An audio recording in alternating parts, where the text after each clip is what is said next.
শেয়ারবাজার তদারকিতে ব্যবহৃত সার্ভেইলেন্স সফটওয়্যারের আলাদা সংযোগ ব্যবহারের মাধ্যমে কারসাজি করেছেন খোদ বিএসইসির কর্মকর্তারা। 2018 থেকে 24 সাল পর্যন্ত এ কারসাজিতে জড়িত ছিলেন একজন পরিচালক। সোমবার পুঁজিবাজার নিয়ন্ত্রক সংস্থা বিএসইসিতে দুদকের 4 সদস্যের একটি দল অভিযান পরিচালনা করে প্রাথমিকভাবে এমন তথ্য প্রমাণ পেয়েছে। এই ঈদে জামা জুতো অ্যাক্সেসরিজের ডিসকাউন্ট। পাচার ও বাজার কারসাজির সঙ্গে জড়িত থাকার অভিযোগে কারাগারে রয়েছেন পুঁজিবাজার নিয়ন্ত্রক সংস্থা বিএসইসির চেয়ারম্যান শিবলি রুবায়েতুল ইসলাম। তার প্রশ্রয়ে কমিশনের বিভিন্ন স্তরের কর্মকর্তা ও কর্মচারীরাও জড়িয়ে যান শেয়ারবাজার দুর্নীতির সাথে, যা উঠে এসেছে তদন্ত কমিটির রিপোর্টে।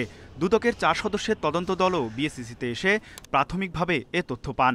অত্যন্ত সংবেদনশীল হওয়া সত্ত্বেও নিয়ম বহির্ভূতভাবে সার্ভিলেন্স কক্ষের আলাদা সংযোগ ব্যবহার করে একজন পরিচালক তা পর্যবেক্ষণ করতেন।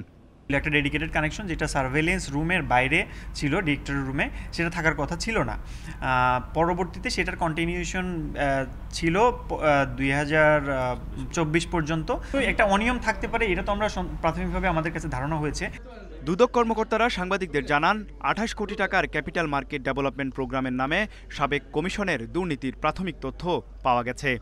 এখন পর্যন্ত এই সফটওয়্যারটা ইনস্টল করা হয়নি বা ব্যবহার করাও হচ্ছে না, কিন্তু অলরেডি এটার পিসিআরও হয়ে গেছে এবং এটা কোনো হ্যান্ডওভার এখন পর্যন্ত হয়নি। সেখানে অনিয়ম থাকতে পারে, আমরা এই সংক্রান্ত রেকর্ডপত্র আরও যাচাই করব। এখানে প্রকল্প পরিচালক যিনি ছিলেন তার সাথে আমরা কথা বলার চেষ্টা করব। সুনির্দিষ্ট এসব বিষয়ে আরও তদন্ত করা হবে বলেও জানিয়েছেন দুদক কর্মকর্তারা। তৌহিদ রানা, ইন্ডিপেন্ডেন্ট নিউজ, ঢাকা।